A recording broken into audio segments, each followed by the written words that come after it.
सैयद अली शाह गिलानी की प्रॉपर्टी आज जब्त कर ली गई है। आप उनके हैदरपुरा के रेजिडेंस की बात करें या जो उनकी जालूरा सोपुर में रेजिडेंस है उसकी बात कर लें। इस वक्त हमारे साथ भाजपा के senior leader spokes person Altaf Thakur जुड़े हैं। मजीद बात करते हैं। ठाकुर साहब, प्रहार जारी है, हम देख रहे हैं लगातार, और अब जाके जिसे हम कहेंगे एक बड़ी मछली, उस पर धावा बोला गया है, प्रहार बोला गया है। देखिए, तहरीक हुर्रियत जो इकाई थी हुर्रियत कॉन्फ्रेंस की, जो कश्मीर में स्टून पेल्टिंग करवाते थे, कश्मीर में कैलेंडर्स लगवाते थे, कश्मीर में बंद की काले देते और कश्मीर को जलाने में कोई कसर नहीं छोड़ी थी उन्होंने। और उसके साथ साथ यहां जो आतंकवाद का सरूद था, जहां से आतंकवादियों को प्रेरणा दी जाती थी, तैयार किया जाता था लड़कों को, उसमें इस तहरीक हुर्रियत जैसी तंजीमों का बहुत बड़ा हाथ था।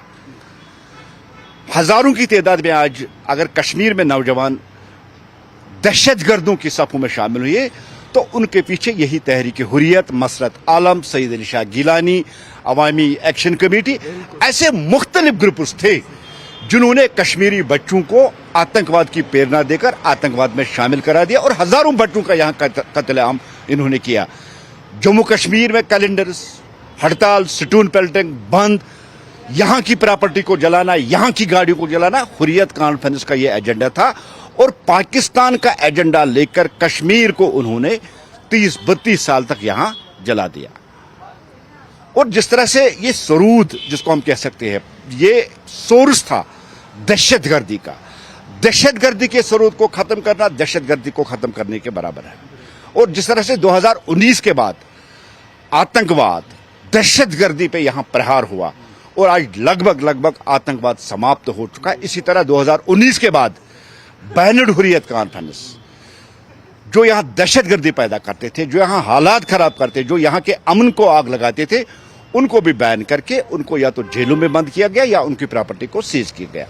आज जिस तरह से तहरीक हुर्रियत जो अली शाह गिलानी की प्रॉपर्टी थी उसको सीज किया गया, भारतीय जनता पार्टी इसका खैर मकदम करती, वेलकम करती। और साथ ही हम कहते हैं और भी कुछ इंडिविजुअल्स और ग्रुप्स जिन्होंने देश के खिलाफ जंग छेड़ के रखी थी, जो देश के खिलाफ यहां तहरीक जैसी एक वो जिसको कहते हैं एक मुहिम चला रहे थे, एक गलत प्रोपेगेंडा चला रहे थे और दहाइयों तक उन्होंने कश्मीर को इसी बुनियाद पे जला दिया। अब वक्त आ चुका है कि आप सरूद को ही खत्म कीजिए।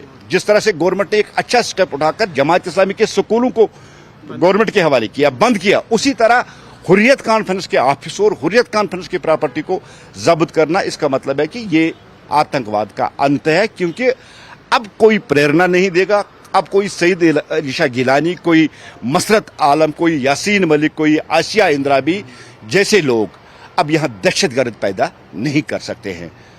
बहुत अच्छा कदम है, खैर मकदम करते हैं, वेलकम करते हैं इसका। जो भी मुल्क दुश्मन सरगर्मी में होगा, चाहे वो हुर्रियत का हो, चाहे हुर्रियत से बाहर का हो, जो भी जम्मू कश्मीर में अमन खराब करने की कोशिश करेगा उसको सलाखों के पीछे डालना चाहिए, उसके खिलाफ कड़ी से कड़ी कार्रवाई होगी। और कुछ जो इंडिविजुअल्स या ग्रुप्स बचे उनके खिलाफ भी सख्त से सख्त कार्रवाई होनी चाहिए। बहुत शुक्रिया है। न्यूज़ 18 के लिए अब खान के साथ श्रीनगर से मैं सरोज कफील।